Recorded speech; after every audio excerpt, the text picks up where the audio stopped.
doctor Fernando Delgado, abogado constitucionalista, está con nosotros. ¿Qué tal, doctor? ¿Cómo está usted? Buenos días. Muy buenos días, señor Salcedo. ¿La salud está bien? Sí, muy bien. Justo. ¿Tiene usted un temor especial al Omicron o no? Hay que tenerle cuidado. Hay que tenerle cuidado y obviamente hay que tomar las medidas en estas fiestas y siempre hasta que esta pandemia se disipe. Definitivamente. Yo el día de ayer me vacuné, mi tercera dosis, y espero que todo el mundo lo haga a puertas de la celebración de Año Nuevo, ¿no? Esas celebraciones pueden ser peligrosísimas. Así es. Y entonces ya es tiempo que la sociedad peruana en su conjunto asuma de una muestra de civismo el día 31, ¿no? De no congregarse, en todo caso de tomar las medidas adecuadas para evitar la proliferación de esta enfermedad. Y que la vacuna pues no te va a curar, lo que va a hacer es simplemente sacar adelante tus defensas para que actúen debidamente, ¿no? Efectivamente, señor Salcedo. Sin distracciones y de manera concentrada. Oiga, más o menos como debería estar nuestro reflejo democrático también, como una defensa, pero no lo tenemos muy desarrollado. Me da la impresión de que no tenemos nada desarrollado. ¿Qué tipo de vacuna vamos a necesitar? Por ejemplo, este recurso, a mí me llamó la atención, quizá usted no tanto, el recurso presentado por el abogado del presidente, pero como habeas corpus, para que no se presenten los fiscales a Palacio. Así es. ¿Es correcto? No es correcto. No es correcto. En términos abogadiles, esto es lo que se conoce como una leguleyada.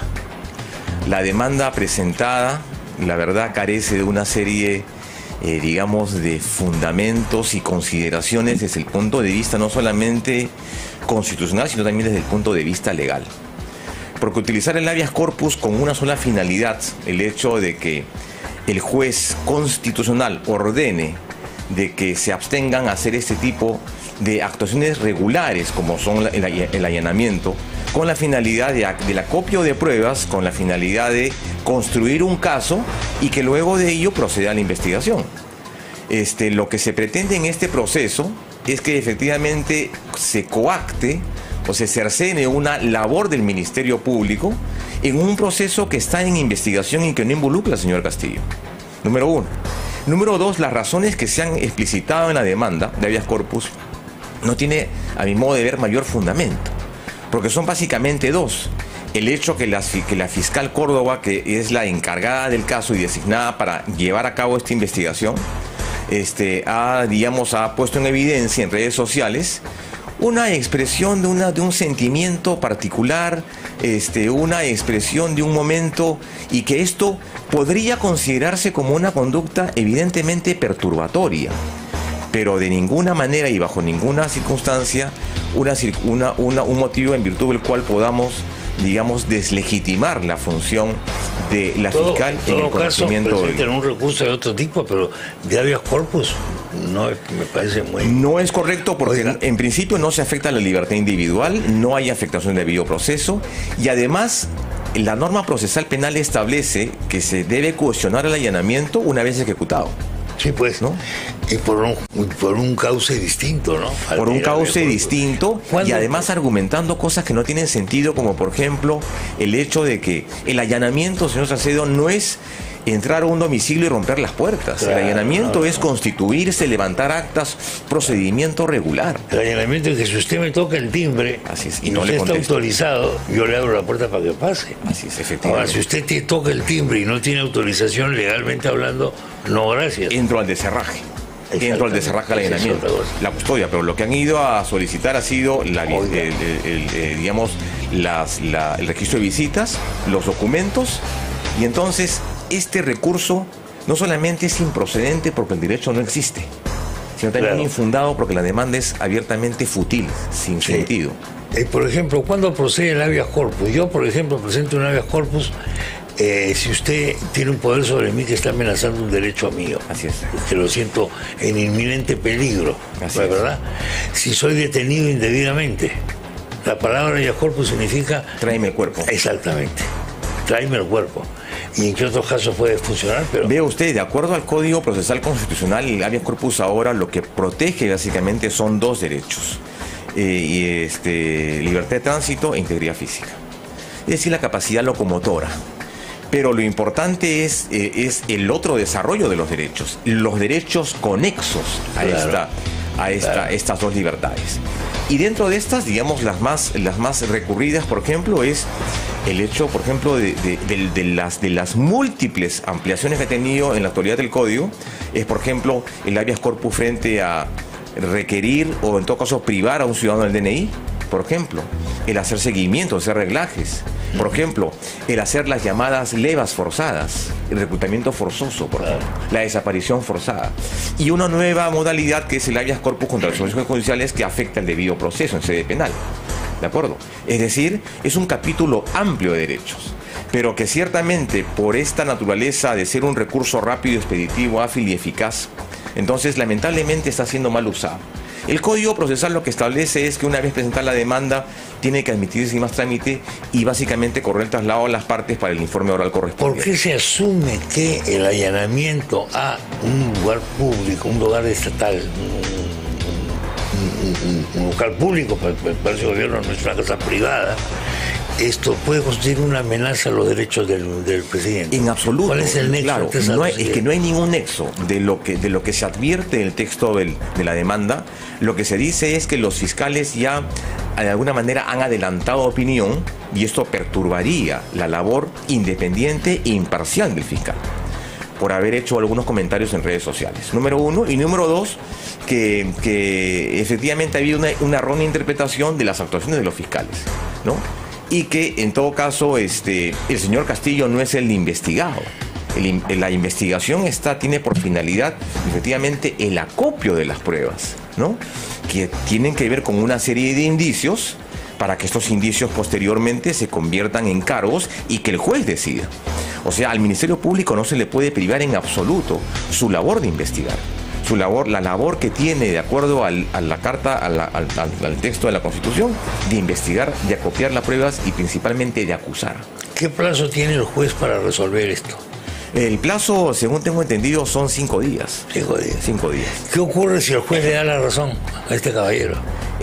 Lo que está pidiendo es entonces que se declare fundada la demanda y en consecuencia que el Ministerio Público se abstenga de las labores de allanamiento y que en todo caso se abstenga de emitir actos en el ámbito de su función que tengan que ver con esto, con el acopio de las pruebas. Quiere decir que esto podría demorar ¿cuánto tiempo? 2, 3 semanas. Y mientras tanto, las pruebas, la actividad probatoria se va a ver perjudicada. ¿Después de cuánto tiempo? Eso hay que olvidarse porque esto ya evidentemente, aunque con los descuidos que hay ahora, yo no entiendo eso. Si yo me dejo olvidado $20,000, ya puede pasar cualquier cosa. Imagínese. También, ¿no? Puede pasar absolutamente cualquier cosa. Esto tiene que ver mucho con una especie de culto que le tenemos a la figura presidencial, que es intocable, etcétera, etcétera.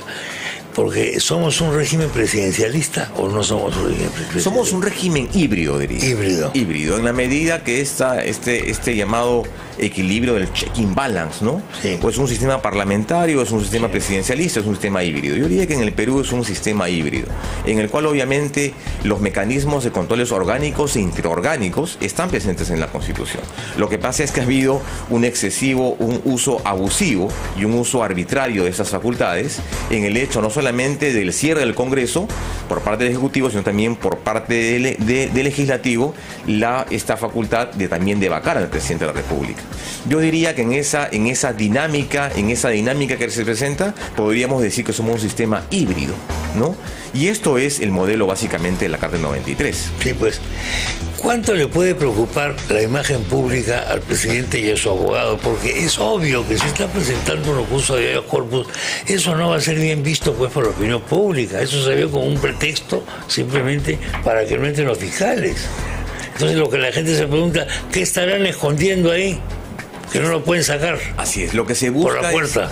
Lo que se busca, señor Salcedo, es desarrollar una política dilatoria de retardo, de obstrucción y obstaculización de la función del Ministerio Público, con la finalidad de efectivamente ocultar la existencia de vestigios, la existencia de cuestiones que después serán valoradas como pruebas, ¿no? O indicios de prueba para tomar una decisión por parte del juez. Pero mal hace además también el abogado. Yo generalmente no suelo hablar de mis colegas, pero sí en el ámbito de la casuística y en el ámbito del procedimiento, creo que sí debemos llamar severamente la atención del uso irregular, arbitrario, indebido de este recurso de habeas corpus que debería ser usado para causas urgentes, ¿no? Históricamente era el recurso, digamos, la última ratio, el recurso histórico, el habeas corpus, habemus corpus, tráeme el cuerpo para sentenciar, ¿no? Entonces, el uso de este recurso, efectivamente, para denunciar que no existe, por un lado, el tema de la imparcialidad, ¿no? Recordemos que toda persona tiene derecho a contar con un recurso expeditivo rápido y eficaz, pero además también contar con un tribunal o un juez independiente e imparcial, ¿no? En un proceso, al interior de un proceso eficaz y eficiente. El uso y el abuso de este proceso constitucional creo que enturbia y siembra luces de sombra en la actuación del presidente de la República, que debería ser el llamado efectivamente a someterse a todo tipo de investigación fiscal. ¿A dónde habrá llegado esto que el ministro de Justicia, que ha sido un fiel escudero ante la prensa del presidente, llegando a decir que la prensa no tiene derecho a pedir una entrevista al presidente, ha dicho que lo que le recomendaría al presidente es que abra las puertas y las ventanas de Palacio para que entren los fiscales y todo aquel que quiera entrar? ¿A qué punto habremos llegado para que el ministro de Justicia haga esta declaración? Porque se está dando cuenta, supongo, del riesgo que corre el gobierno si no deja entrar a los fiscales. Así es. Es un riesgo muy grave. Así es, y eso también podría ser considerado en términos penales como obstrucción a la justicia. Obstrucción a la justicia, pues. Están obstruyendo en una investigación. Claro, pues. Y más aún, no es cualquier ciudadano, es el ciudadano que representa al país, ¿de acuerdo? Y además, la presencia o indicios de una serie de situaciones abiertamente irregulares que tienen que ser investigadas. Entonces, yo creo que cuando se dice que se quiere afectar la imagen presidencial, lo cierto es que no es que se quiera afectar, sino que se quiere investigar.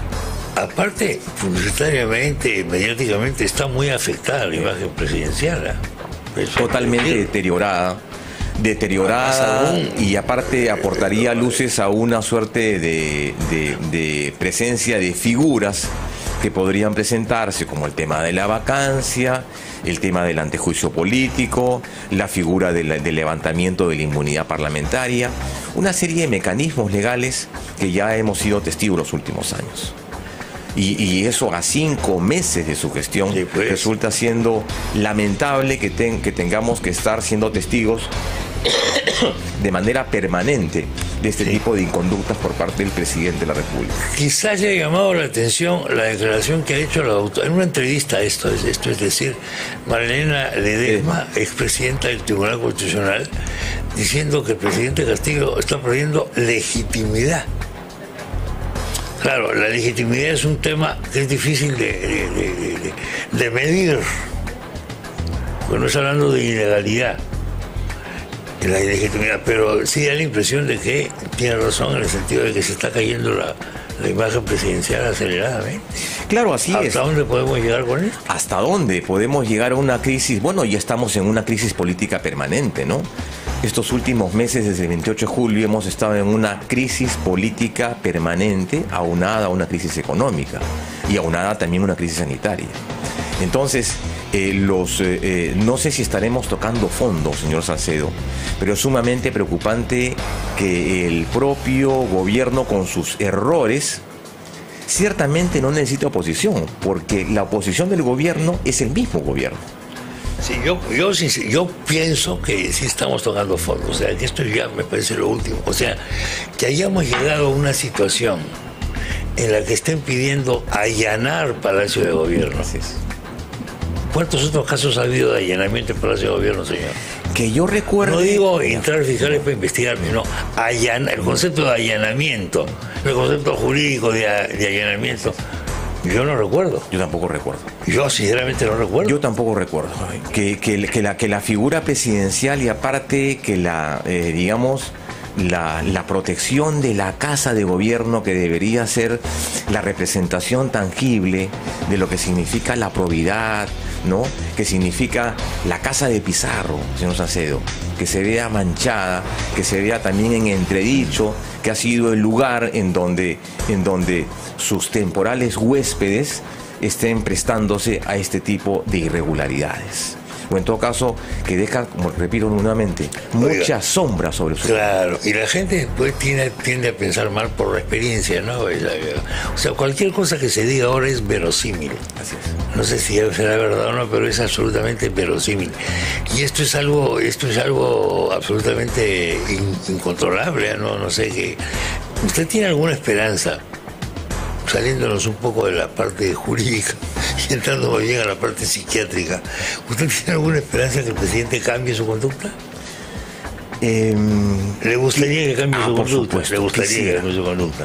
Quisiera como ciudadano, quisiera por las generaciones, quisiera por la sociedad peruana actual. Pero realistamente, ¿le parece que puede cambiar? Yo personalmente creo que no. Hay un dicho, yo me la juego hoy al cierre de la mañana, no puede cambiar. ¿Usted escuchaba ese dicho Los que dice... Los psicólogos van a decir que soy un idiota, que cómo es posible, que dice, que el diálogo... solamente Dios y los idiotas no cambian, ¿no? Sí, señor. Entonces, yo la verdad espero que el próximo año le traiga mesura al Ejecutivo. Le traiga mesura al Ejecutivo y también le traiga mesura al Congreso de la República, ¿no? Y que esta estabilidad que tanto necesitamos, este espacio democrático de respeto a la ley, ¿no? Y aparte de la seguridad jurídica, que no es otra cosa que esta sensación que debemos tener los ciudadanos en un país bicentenario, de tener un elemento de previsión o de seguridad al futuro, ¿no? Pero no encontrarnos y leer todos los días en los periódicos un nuevo escándalo. Sí, claro. Es increíble la cantidad de errores y hierros que ha tenido este gobierno, y que lamentablemente ya está socavando todas las instituciones. Si esto sigue así, vamos a llegar a un desmembramiento de las instituciones tutelares en el Perú. Comenzó con la Fuerza Armada. Comenzó con la Fuerza Armada, con la Policía Nacional del Perú, con los ministerios, con las obras pendientes, con los gobiernos regionales que ya están de por sí sumamente cuestionados. Tenemos a la fecha creo que 14 presidentes regionales cuestionados y algunos en fuga y otros con mandatos. Y además también hay una serie de situaciones en las cuales este gobierno no ha sido claramente, no ha tenido una respuesta clara con el deslinde a la figura del terrorismo. Personas que tienen entre 40 y 50 años sabemos lo que es el terrorismo. Sí. Ahora, también la gente del gobierno piensa que la gente, el peruano olvida pronto, no hay problema, hombre, nos hemos acostumbrado a todo. Nos hemos acostumbrado a la corrupción también, pues somos tolerantes. Somos muy tolerantes. En todo caso, uno olvida cuando ya ve las cosas lejanas, ¿no? Pero es difícil olvidar cuando esa situación es permanente. Es como el sol de la mañana. La corrupción y los escándalos del gobierno son como el sol de la mañana, como el café matutino. Todos los días tiene que aparecer algo de ese tipo y lamentablemente no hay una digamos, una conducta, una actitud del Ejecutivo de mejorar esto.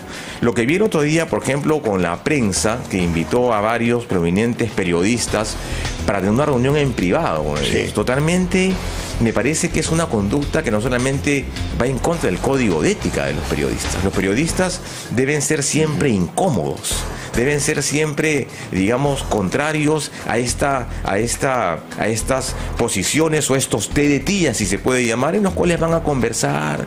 Tenemos estos asuntos, este tema pendiente, y el próximo año a comenzar. Un periodista debe ir... ¿Cómo va a anunciar el presidente que va a pensar si hay una conferencia de prensa? En todo caso va a ser el próximo año. Próximo año. Dios mío, un país es todo feudal. Y aparte digitando a los periodistas que se van a hacer cargo de la entrevista.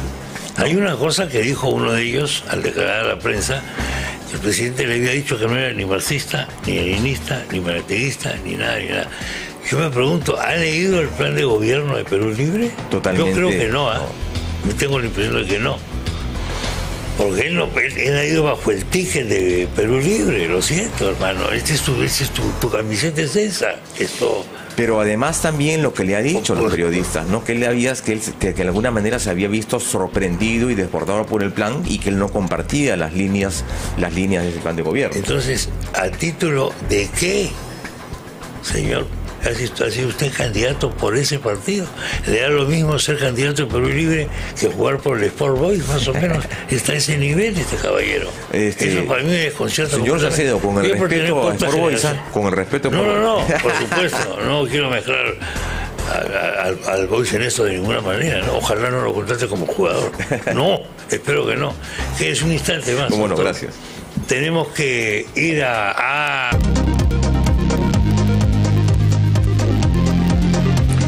Vamos a continuar con el doctor Fernando Delgado, pero antes debo hacer un apunte. El apunte es el siguiente. Me había olvidado yo del caso Swing.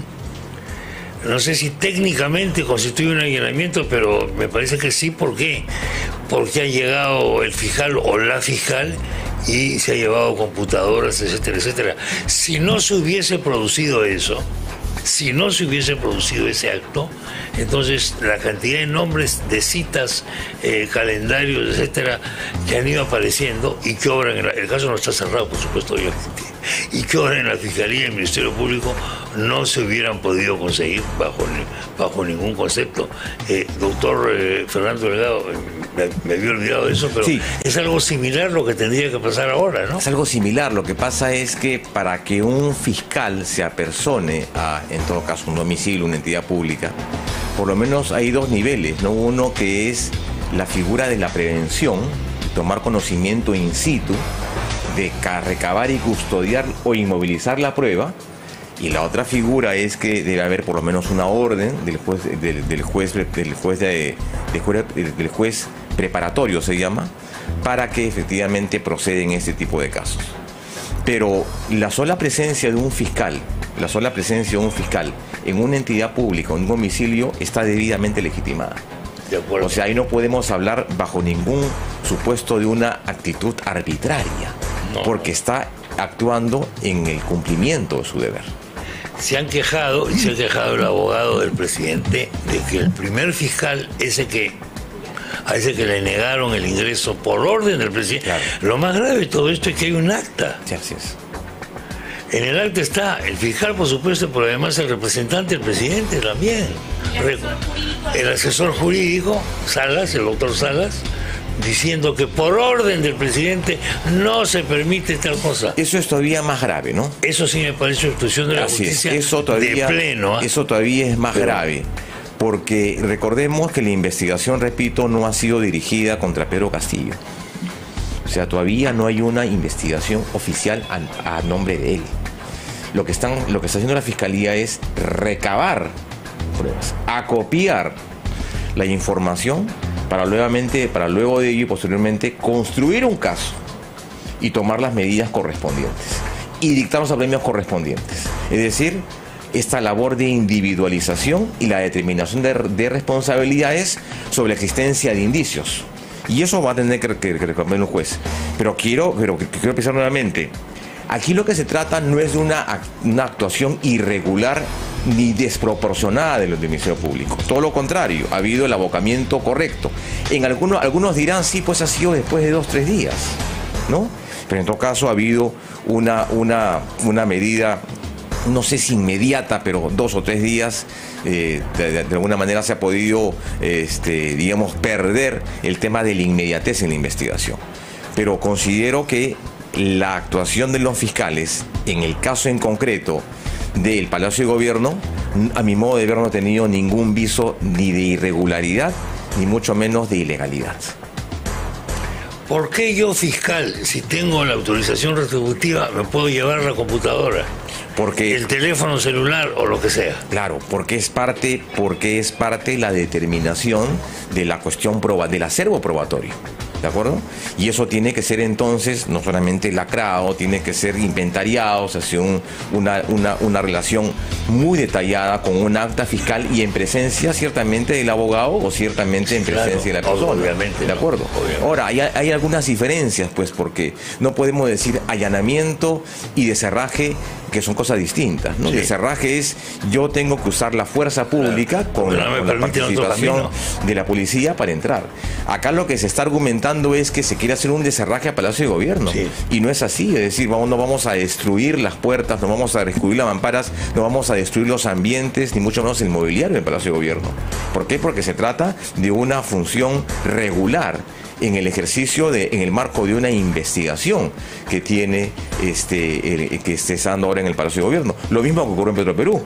Sí, claro. El mismo caso, claro, el mismo caso. Claro. Así que son situaciones, yo le diría, son extremas a las que tiene que llegar un fiscal y que por parte de la autoridad pública o de cualquier ciudadano debe someterse y ganarse este tipo de investigaciones, ese tipo de diligencias.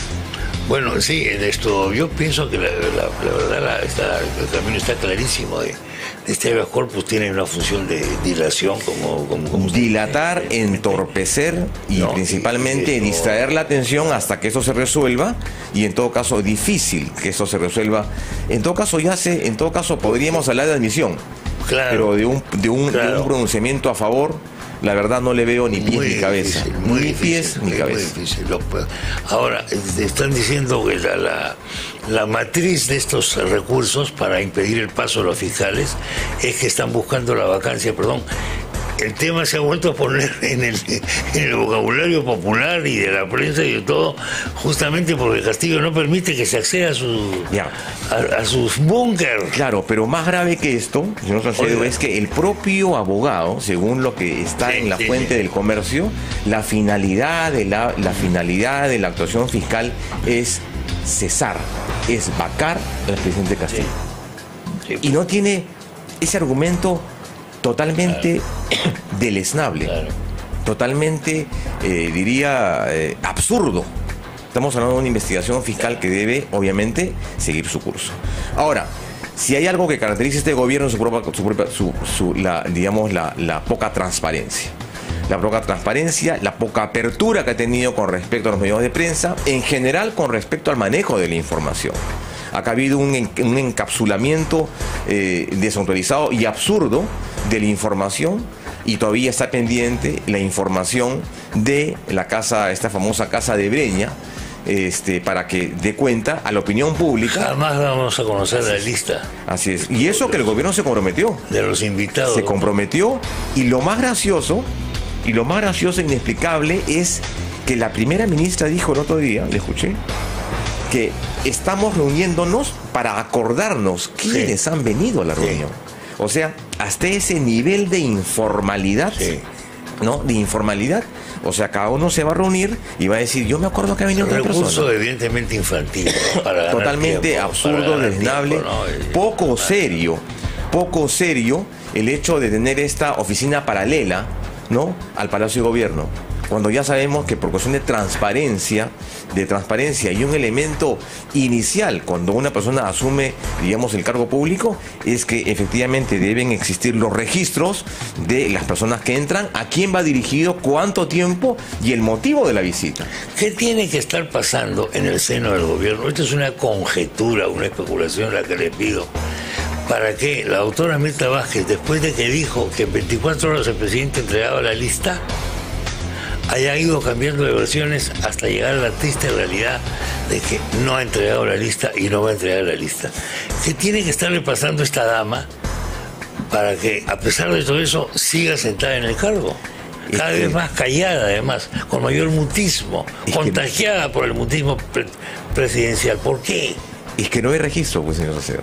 No hay, pues. Tendrán que reconstruirlo, construirlo de la nada. O tendrán que construirlo sobre la base de estos recordaris de cada uno que ha ido. Y además también cuál es la naturaleza de la visita. Porque una cosa es que, recordemos que los funcionarios públicos despachan en sus domicilios legales. ¿De acuerdo? Sí, claro. En sus domicilios legales. Una cosa es el domicilio legal, una oficina, y otra cosa es el domicilio particular. De acuerdo al Código Civil, claramente está, los actos oficiales de los funcionarios públicos deben hacerse en sus domicilios legales, sus oficinas legales, no en su casa. Claro. No en el sitio donde escuché el otro día, cuando usted lo entrevistó, el señor Philip Bate le dijo, es el sitio donde el señor Castillo iba a comer, que le gustaba comer su caldo verde, ¿no? En todo caso, y que iba de visita. Pero los funcionarios públicos deben despachar y deben ser notificados en sus domicilios legales, de acuerdo al Código Civil. Entonces, la verdad, yo veo poco probable de que esta información salga a la luz, o en todo caso se difunda. Lo que debe hacer la prensa y lo que debe hacer la ciudadanía es lo que se hace en Estados Unidos, el accountability, el escrutinio público. Sí, claro. ¿No? ¿Para qué? Para efectivamente que esta información, en aras de evitar el secreto pernicioso y peligroso en una democracia tan débil como la tenemos el día de hoy, ¿no? Y que además promueve y procura un espacio de corrupción, ¿no? Porque a menor información, más posibilidades de secreto y de esta suerte de miedo de transparentar la información. Y desde el primer día, señor Alcedo, del primer día, este gobierno ha demostrado esta falta de transparencia, esta falta de, digamos, de abrir las puertas del Palacio de Gobierno para efectivamente prestar una información correcta. Y en todo caso, el peor error que tiene este gobierno, en la persona de su presidente, es precisamente culpar a la prensa de todos los errores que le están cometiendo. Es el deporte de toda la vida. Es el absurdo, claro. Es el mayor absurdo que le he escuchado. El deporte de toda la vida es: me han sacado mis declaraciones fuera de contexto. Argumento número 1. Sí. Argumento número 2. Han tergiversado mis declaraciones. Argumento número 3. Tras la prensa y oscuros intereses que buscan mi vacancia, censura, o lo que sea, aplíquese de acuerdo. Esos son los argumentos típicos de claro, o en todo caso, si quiere hacer un ejercicio democrático, ¿no? En todo caso, que haga pues como hace su colega, como hacía su colega Hugo Chávez, o como hacía su colega Maduro, ¿no? 3-4 horas. Claro. 3-4 horas en televisión hablando con el pueblo. Pero dudo mucho que pueda mantener una... Sí, no, porque de repente entra una llamada poco correcta. No, pero aparte dudo mucho que pueda mantener el hilo de un lenguaje de 4 o 3 horas, ¿no? Bueno, como lo tenía, como lo hacía... Eso sí es digno de agradecer, le voy a decir. Sí.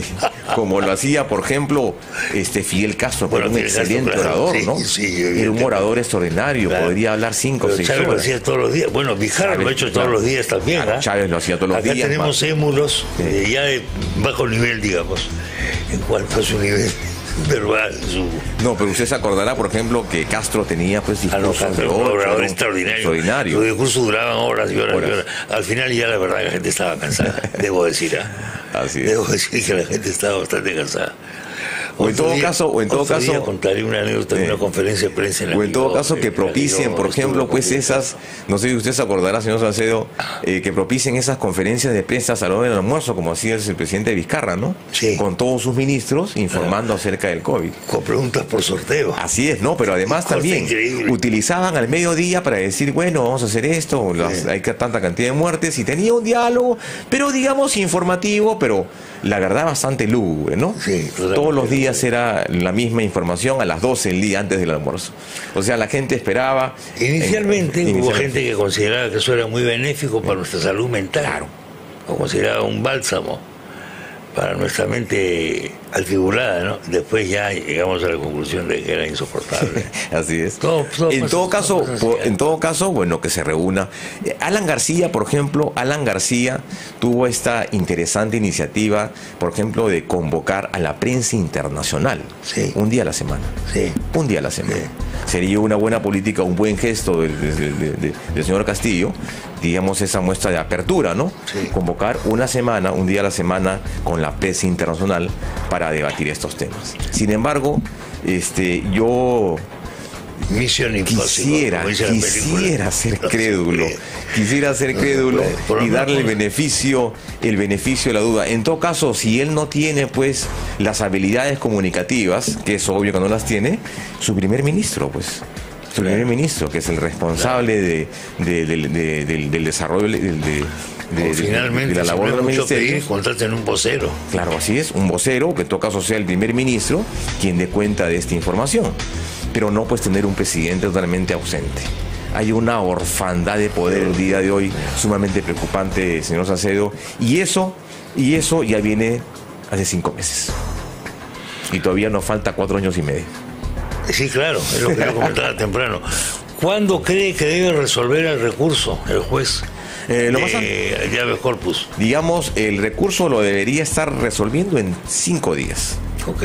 5 días. Y de ahí se convoca un informe oral, y del informe oral, y el procedimiento es breve, y las partes pueden presentar documentos escritos y números escritos de declararse improcedente la demanda, la parte apela, va a segunda instancia, nuevamente se sigue el mismo íter garantizando el ejercicio del recurso, y en última instancia llega pues ante el Tribunal Constitucional el recurso de habeas corpus.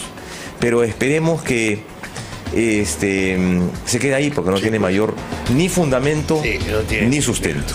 Es decir, la demanda debería ser declarada no solamente improcedente porque el derecho no existe, el derecho no la acoge, número 1. Número 2, no hay la titularidad del mismo, el proceso no está dirigido contra el señor Castillo.